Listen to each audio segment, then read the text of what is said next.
Control system की online lecture series में आप सभी का स्वागत है। पिछले लेक्चर में हम लोगों ने पढ़ा था यूनिट स्टेप और यूनिट इम्पल्स फंक्शन के बारे में, और उनमें जो आपस में रिलेशन थे उनके बारे में डिस्कस किया था। तो आज हम स्टार्ट करते हैं रैम्प सिग्नल के बारे में। तो ramp function ramp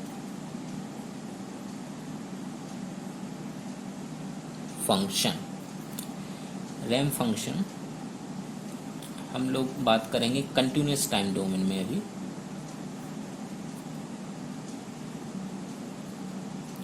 continuous time में रैम्प फंक्शन को डिस्कस करते हैं। तो रैम्प फंक्शन को जनरली स्मॉल आर टी से रिप्रेजेंट करते हैं। Small r t equals to t for t is greater than or equals to 0, और 0 इसकी वैल्यू होती है जब ये t is less than 0 हो जाता है। तो ये है इसका mathematical representation. R T is equal to t जब t की वैल्यू 0 और 1 से 0 हो या 0 से बड़ी हो, और अगर 0 से छोटी हो तो ये 0 वैल्यू देता है और ऊपर की स्थिति में टी वैल्यू देता है। इसका अगर हम लोग रिप्रेजेंटेशन करेंगे, ग्राफिकल रिप्रेजेंटेशन देखिए किस तरीके से रहेगा। ये आपका एक्स एक्सिस है, ये आपका वाई एक्सिस आ गया, ये आपका ओरिजिन आ गया। यहाँ मान लीजिए 1 2 3, आगे भी मान सकते हैं, बस समझाने के लिए बस 3 पॉइंट ले रहे हैं, 2 3। ओके, सो इस तरफ क्या मूव कर रहा है, ये टी मूव करेगा। ये जो यहाँ पर आर टी की वैल्यू है ये, तो देखिए ग्राफ किस तरीके से रिप्रेजेंट होगा। ये r t equal to T है, तो ये एक स्ट्रेट लाइन होगी with slope equals to 1, like this.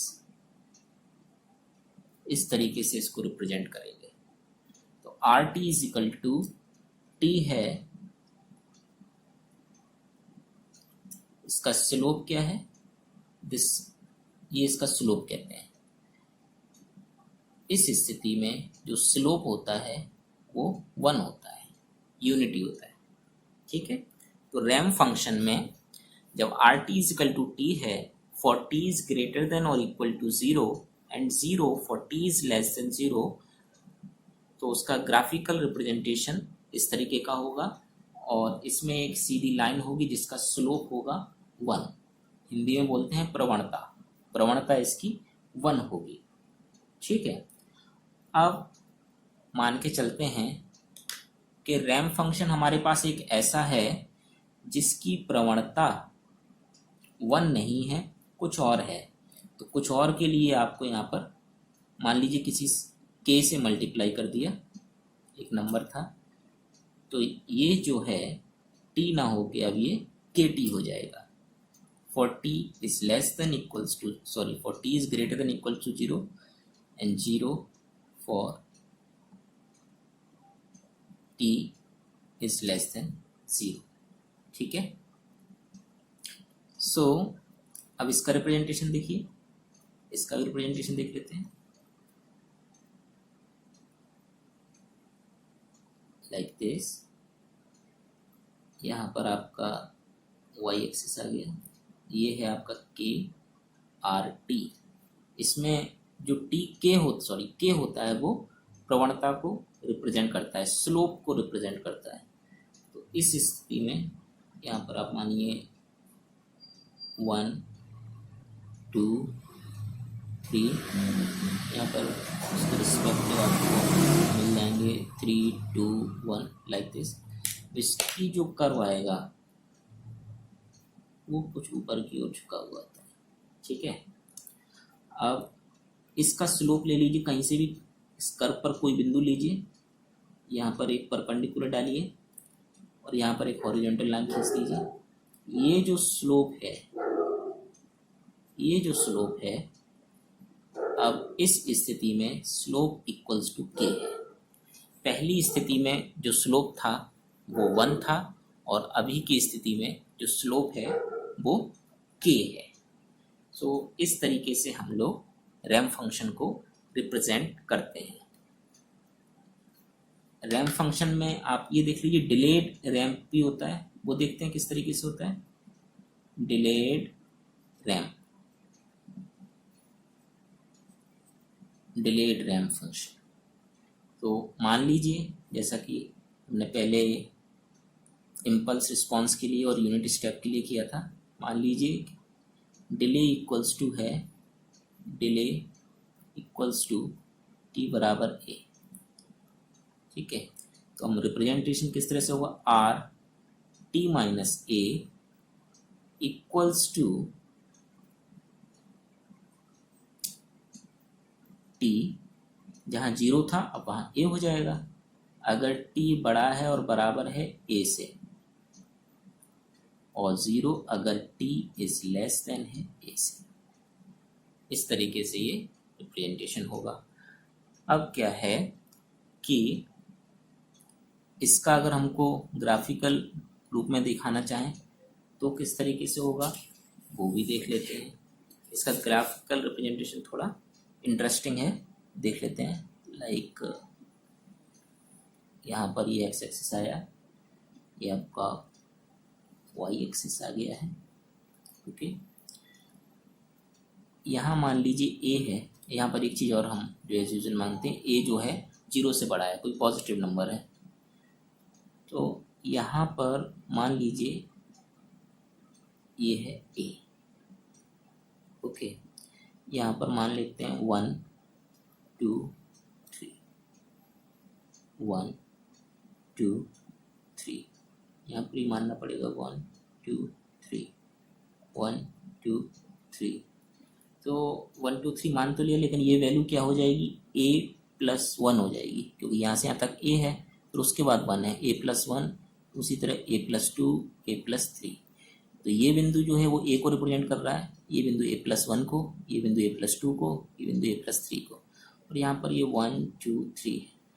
तो यहाँ से जो लाइन जाएगी आपकी, अब ये डिलेड है, डिलेड नहीं था तो ये 0 से लाइन जाती थी, अब वही लाइन जो यहाँ 0 से गई थी वही लाइन यहाँ जाएगी ए से।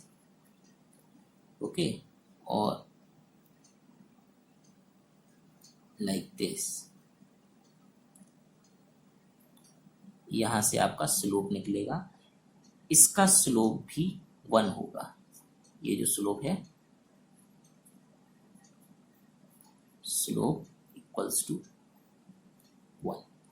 सो डिलेड रैंप सिग्नल को हम इस तरीके से रिप्रेजेंट कर सकते हैं।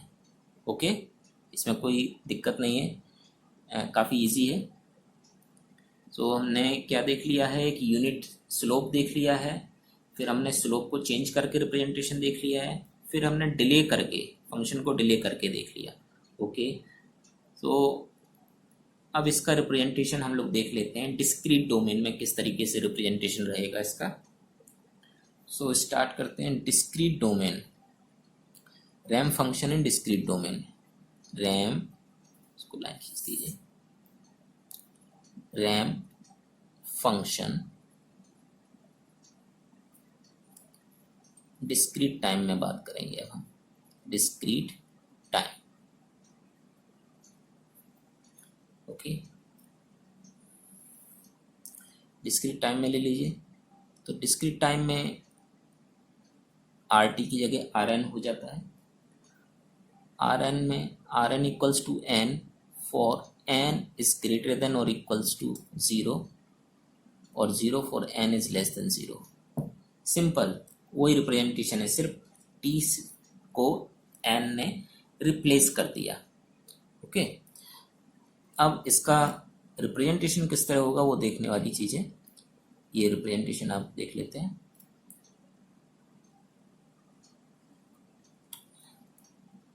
ये 1 2 3 मान लीजिए, 1 2 3 मान लीजिए इसको भी। यहाँ रिप्रेजेंटेशन हो रहा है RN का, यहाँ N मूव कर रहा है। अब यहाँ पर किस तरीके से होगा बेसिकली कि n की वैल्यू, इसको 1 2 3 मान लेते हैं, 1 2 3, n की वैल्यू जब 0 से बड़ी है या बराबर है तो इसकी वैल्यू क्या है, n के बराबर। तो n इक्वल टू जब 0 रखा तो 0 मिला, n इक्वल टू 1 रखा तो 1 मिला, n इक्वल टू 2 रखा तो 2 मिलेगा, n इक्वल टू 3 रखेंगे तो 3 मिलेगा। तो यहाँ पर हर बिंदु पे हमको एक डिस्क्रीट वैल्यू मिल जाएगी। इस तरीके से ये रिप्रेजेंटेशन रहेगा। और अगर आप ये स्लोप लेंगे, ये वाला स्लोप, इन सब के टॉप को मिला के ये जो स्लोप बनेगा, ये स्लोप होगा आपका 1, यूनिटी 1 स्लोप है। ठीक है, तो रैम फंक्शन को डिस्क्रीट टाइम डोमेन में इस तरीके से रिप्रेजेंट करते हैं। आप इसी तरह अगर इसमें k लगा के भी आप रिप्रेजेंटेशन कर सकते हैं तो वो हो जाएगा रिप्रेजेंटेशन। और अगर आप इसको डिले लगा के करना चाहें तो सेम इसी तरीके से इसको रिप्रेजेंट कर सकते हैं। ठीक है, तो ये था ओवरऑल रैम सिग्नल के बारे में।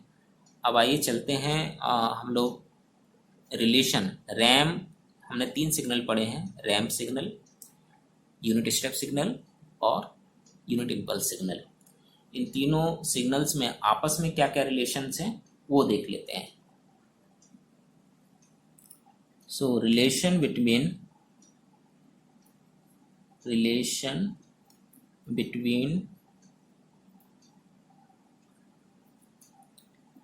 RT, del t and u t, ये आपस में किस प्रकार संबंधित हैं वो देख लेते हैं। ठीक है, तो सबसे पहला संबंध हम देखते हैं RT और UT में संबंध।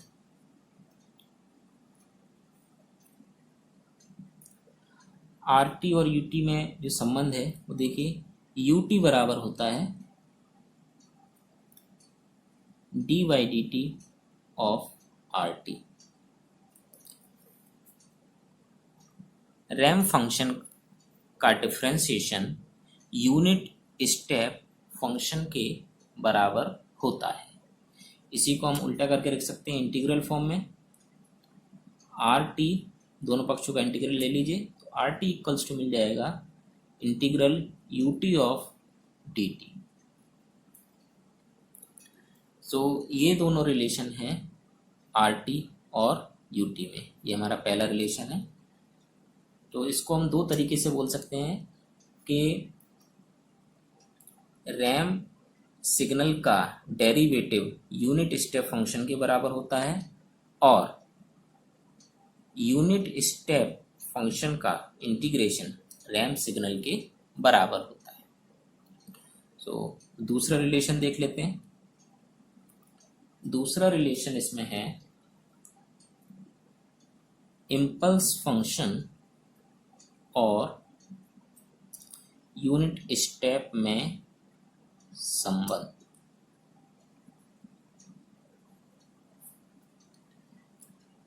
इम्पल्स फंक्शन बराबर d/dt of UT। Unit step के अवकलन को या डिफरेंशिएशन स्टेप फंक्शन के बराबर होता है। इसी में दोनों तरफ इंटीग्रेशन ले लीजिए, यहाँ इंटीग्रेशन लेंगे तो डेल टी, यहाँ इंटीग्रेशन करेंगे तो d/dt हट जाएगा, तो ये आ गया आपका UT। तो इसको हम पढ़ेंगे, यहाँ dt और लगा दीजिए कि इम्पल्स फंक्शन का इंटीग्रेशन यूनिट स्टेप फंक्शन के बराबर होता है। ये हमारा आ गया दूसरा रिलेशन। तीसरा रिलेशन देख लीजिए। तीसरा रिलेशन है आपका डेल टी इम्पल्स फंक्शन और रैंप सिग्नल RT में संबंध। ठीक है, सो इसमें क्या होता है कि जो RT होता है रैंप फंक्शन वो इम्पल्स फंक्शन के डबल इंटीग्रेशन के बराबर होता है। और इसी को हम उल्टा करके भी लिख सकते हैं, दोनों तरफ डबल डेरिवेटिव ले लेंगे तो डेल टी इक्वल्स टू हो जाएगा d2/dt RT। रैंप फंक्शन का डबल डेरिवेटिव इम्पल्स फंक्शन के बराबर होता है। ये आ गया आपका तीसरा रिलेशन। ठीक है, तो ये तीनों ही फंक्शन आपस में किस तरह रिलेटेड हैं वो देख लीजिए। इन रिलेशंस पे कई बार न्यूमेरिकल्स आते हैं, कंपटीशन में भी डायरेक्ट कई बार ये रिलेशन ही पूछ लिए जाते हैं। सो ये काफ़ी इम्पोर्टेंट है। अब ये जो इक्वेशन, तीन इक्वेशन है, इनको समराइज करके हम इस तरीके से लिख सकते हैं, डेल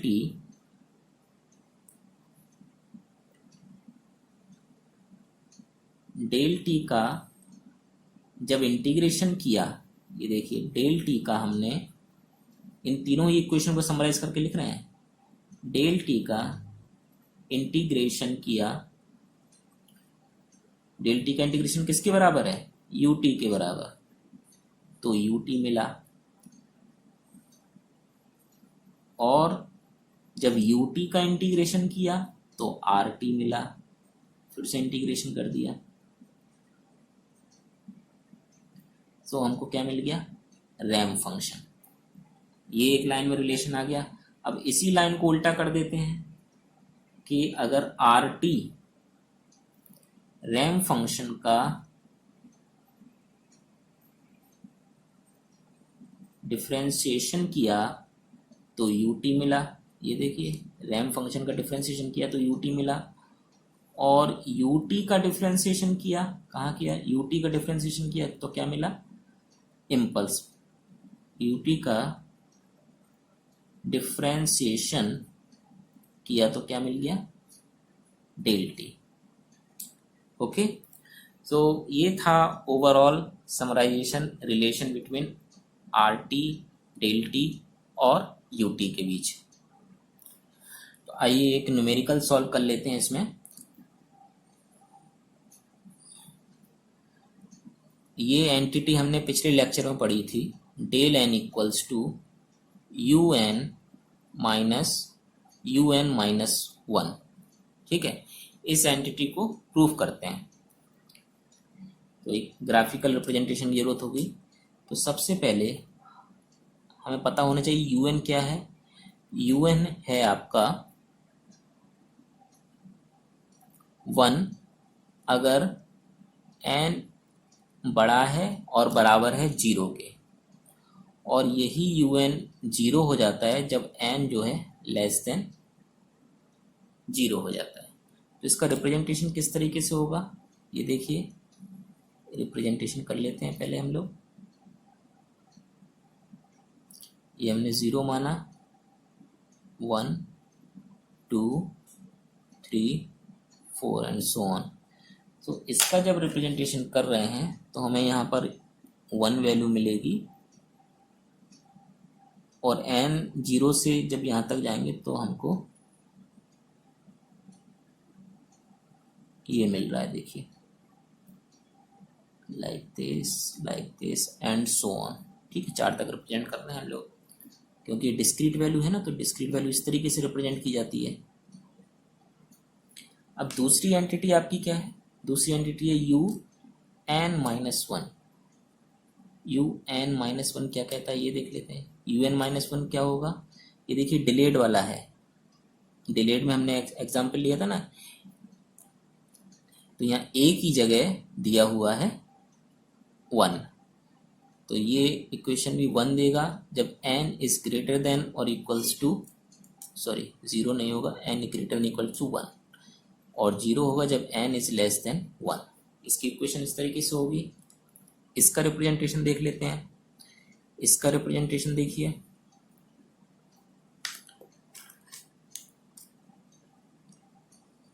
यहाँ आपने 1 मान लिया, यहाँ 1 पे आएगा, सॉरी यहाँ 1 पे नहीं आएगा,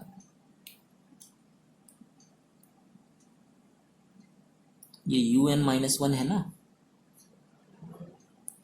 UN-1 है, मतलब ये आउटपुट कब देगा, जब n की वैल्यू 1 के बराबर है या बड़ी है। तो 1 के बराबर है या बड़ी है तो यहाँ देगा ये 1, यहाँ पर 1 नहीं देगा, ये 1 पे देगा 1, 2 पे देगा 1, 3 पे देगा 1, और ऐसे ही आगे बढ़ता जाएगा ये 1 2 3 4। ये 0 से देना शुरू किया था, ये 1 से देना शुरू करेगा वैल्यू। अब हमारा उद्देश्य क्या है, हमारा उद्देश्य है कि हमें वैल्यू निकालनी है किसकी, UN-1 की, UN-1 की। ये वैल्यू आ गई UN की ग्राफिकली, और ये वैल्यू आ गई UN-1 की ग्राफिकली। अब UN में से UN-1 को माइनस करना है हमको, ठीक है, UN में से UN-1 को माइनस करना है। अब देखिए यहाँ ये जो सिग्नल है UN वाला, ये 0 से शुरू हो रहा है और आखिरी तक जा रहा है, और ये वाला सिग्नल जो है वो 1 से शुरू हो रहा है और आखिरी तक जा रहा है।